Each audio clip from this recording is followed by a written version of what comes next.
how are you all? I hope you all are fine. हमारा new topic है मुल्ला नसीरुद्दीन का तारुफ. ठीक है, ये हमारा न्यू टॉपिक है. इसमें आप क्या जानेंगे? इसमें आप मुल्ला नसीरुद्दीन के बारे में जानेंगे कि मुल्ला नसीरुद्दीन कौन है, इन्होंने कहाँ तालीम हासिल करी है, इन्होंने ये कब पैदा हुए, कहाँ पैदा हुए, इनके वालिद का नाम क्या है, इनकी वालदा का नाम क्या है, इनके ऊपर कितनी किताबें लिखी गई, ये सब हम इनके तारुफ में जानेंगे. क्योंकि इस चैप्टर का नाम क्या है? मुल्ला नसीरुद्दीन का तारुफ. तो इनका तारुफ ही हमें जानना है. सही है. अब क्या कह रहे हैं कि मुल्ला नसीरुद्दीन तुर्की के सूबे हशार में वाक़े एक गांव हुर्दू में पैदा हुए. क्या कहते हैं कि मुल्ला नसीरुद्दीन जो है तुर्की का एक सूबा है जिसका नाम है हशार. उसके गांव में, उसके गांव है हुर्दू जिसे कहते हैं, उसका नाम है हुर्दू गांव का.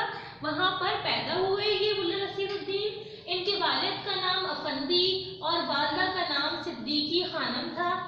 मुल्ला नसीरुद्दीन दुनिया भर में अपने लतीफ़ों, चुटकुलों और हाजिर जवाबियों की वजह से मशहूर है.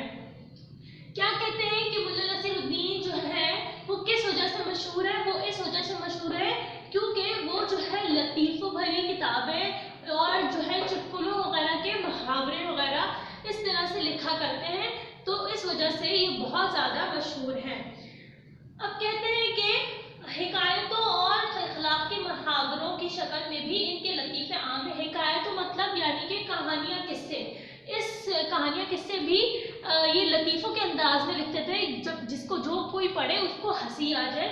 इस वजह से ये बहुत ज़्यादा मशहूर है तुर्की में भी, और अब मुस्लिम दुनिया में भी इनका बहुत नाम है.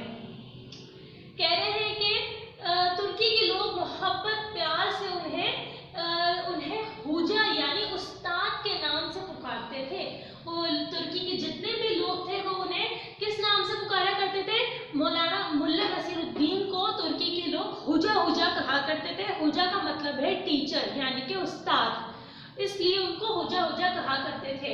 मुल्ला नसीरुद्दीन पर हजारों कुतुब लिखी जा चुकी हैं, यानी कि उन पर हजारों की तादाद में उन पर किताबें लिखी जा चुकी हैं. आज खास तौर पर मुस्लिम दुनिया में मुल्ला नसीरुद्दीन की हिकायत, कहानियों, किस्सों और लतीफ़ों पर कई किताबें दस्तयाब हैं. यानी कि आज मुस्लिम दुनिया में भी उनका बहुत नाम है और उनकी जो है बहुत सारी किताबें जो हैं वो लिखी जा चुकी हैं लतीफ़ों के अंदाज में, चुटकुलों के अंदाज में. उनकी किताबों के उर्दू, अंग्रेज़ी, फ़ारसी, तुर्की, अज़बक और पश्तो समेत दुनिया की बहुत सी ज़बानों में तर्जुमे हो चुके हैं. यानी कि उनकी जितनी भी किताबें लिखी जा चुकी हैं वो कई ज़बानों में लिखी जा चुकी हैं. उनके कई ज़बानों में तर्जुमे हो चुके हैं. सही, उनकी किताबों के. वो एक बैनुल-अक़वामी शख्सियत है. उनकी वफ़ात 1284 में हुई.